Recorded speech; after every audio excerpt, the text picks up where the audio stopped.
baby, this is what you came for. Lightning strikes every time she moves.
I'm just in the bathroom right now, but so this is a mid-break thing. I'm just going to tell you that I'm just filming a day in the life of being a BMS, a trainee BMS.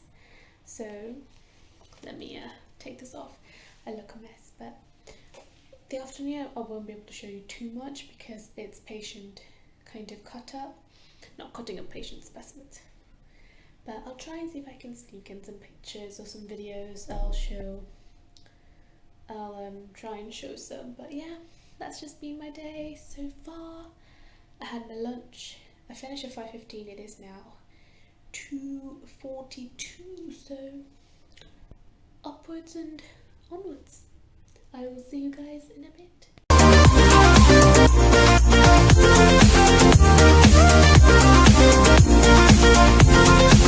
Yeah, this is from the right breast. So this is sort of going towards the armpit. This is going towards the middle of the chest. This is anterior, so this is the front part under the skin, and this is actually a lump out of the fatty breast tissue. And they've put marker sutures on it so that we can tell which way it came out as a patient. And I will ink it so that I know which bit is which border, if you like, is which all the way around. And that way I can tell if there's cancer close to any of the margins. I can measure the distance to the ink, as long as I put my ink on correctly. Just check my colours, so green and blue. So then we follow the national protocol for inking breast specimens. So we use 6 colours. So medial, which is inside part, superior, which is the top, lateral, which is the outer part, inferior, which is the bottom, which is standing on, and then we've got anterior and posterior. So we use yellow for medial. Is the colour scheme the same throughout whole hospitals? Yeah, it's actually in a Royal College document that recommends it. You don't have to use their colour schemes, but it's all, the document's very good and very cleverly colour illustrated, and it's easier to conform to a standard, and it makes, and we all conform to that standard here. So if for some reason I've cut this up and then say I'm ill or something happens, somebody else can pick up the specimen and still report it, knowing what I've done. So it's always good laboratory practice to have a standard operating procedure. And in this case it's about how to orientate and therefore cut up your specimens.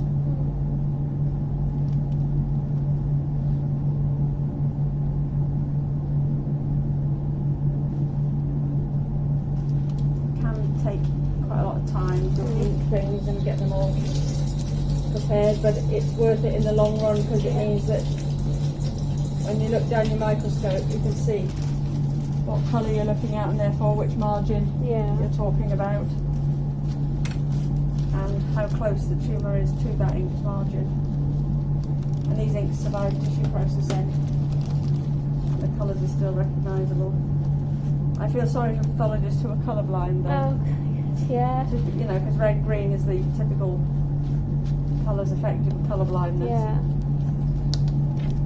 So they just have to be very careful if they are, that they clearly, when they're cutting up the specimen and they take blocks, they clearly note which border it is. Yeah. Or they ask someone who can see colour to tell them what colour it is. So we have red sky at night.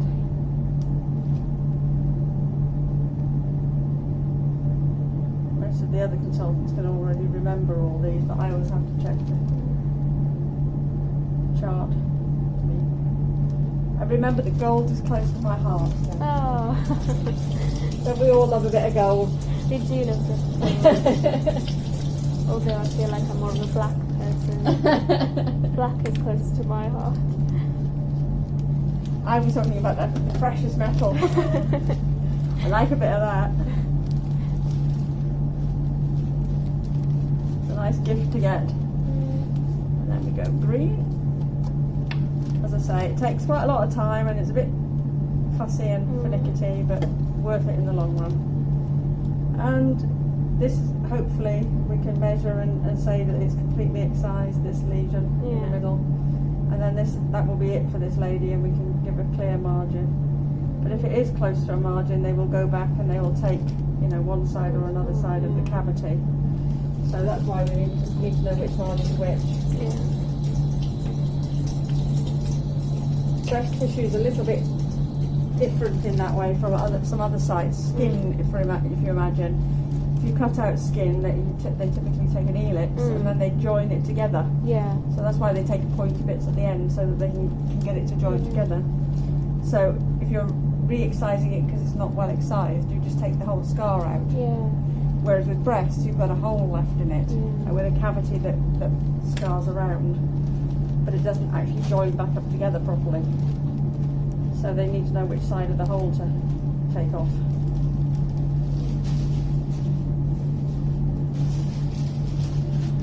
So it's knowing what tissue you're dealing with and therefore what you need from it. Is breast quite recognisable, like microscopically? It's mostly fat. Yeah, because when you're cutting, you can tell it's quite fatty. Yeah, and actually women who are overweight have even more fat in them. The actual structures of the breast, though, yeah, they're reasonably well recognisable. Breasts are actually very closely aligned embryologically to skin appendages, to sweat glands and things. And they are fairly similar. Some of the tumours are similar between them. Yeah. So it's horrible to think that breasts, which effectively create lactation and therefore create like a milky secretion, are very similar to the things that we sweat from. Yeah. Or that produce some sebum, you know, the skin, the greasy stuff. They're all along similar lines. You just have to be methodical and patient with this. And that's the blue. Now I've got 2 more colours to put on. I'm going to put purple on the front, or violet.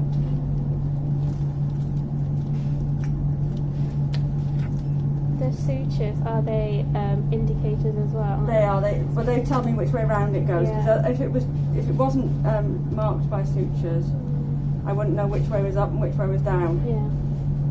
But there is a fairly common convention, actually again countrywide, where you get short superior suture, so short upwards, loop anterior, so at the front, and then long lateral. And some places will also put medium medial. Yeah. So things that help you remember which ones are which, but also make sense. Yeah. What I'm going to do is put a slice in it to try and encourage fixation of the tumour. So I'm having a feel to see where the tumour is, and I can feel a lump. Not quite in the middle, it's kind of in here, near the front here. Yeah. So I don't want to put lots of slices in because I still need to be able to mentally put this back together tomorrow. Yeah. But I do want to make sure we get good, well-fixed tissue. So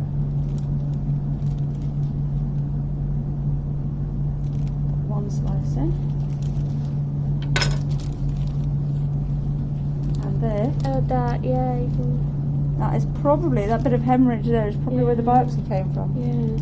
And there's the tumour there, and in amongst the fatty stuff is the firm white tumour. See if the other side shows it any better. There you go. Yeah, you so, can. and there's actually there's the marker white. So there's a little metal bead that they've put in to try and localise it. So that was right bang in the right place.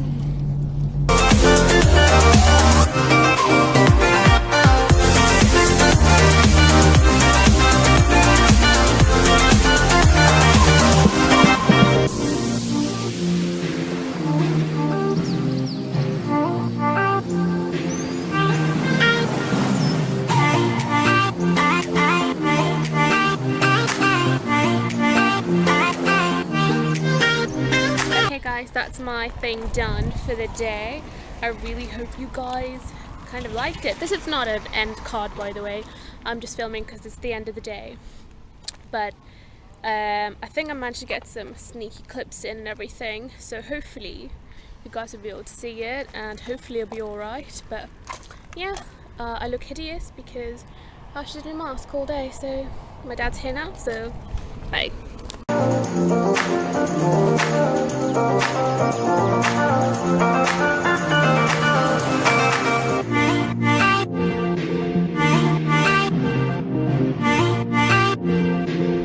If you couldn't tell, I am back home, but that's it, that's the only thing I'm back, because from now it's not the end of the day for a BMS, because what we're going to do is more work, because I've still got loads of to-do lists to do, so all of that will be done today. But I'm gonna get changed, have some food, and then I'll be back for more work. Hi!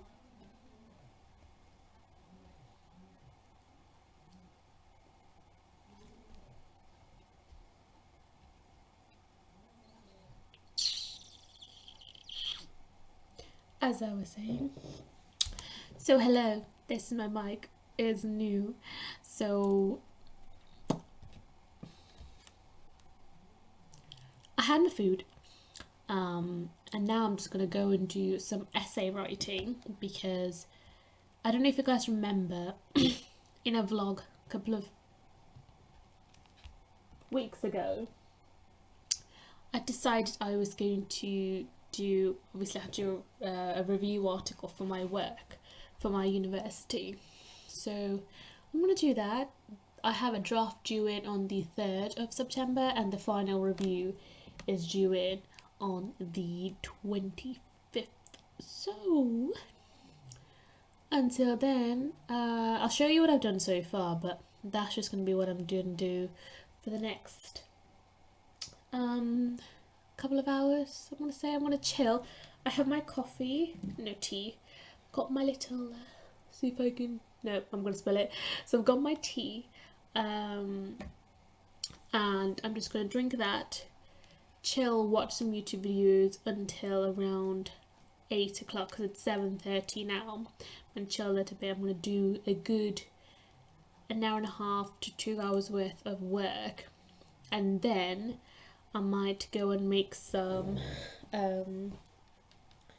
apple pie, because we have apple tree. My dad's like, I need to make apple pie, and I'm like, I can't be asked to, so we're gonna do some work. And if I don't,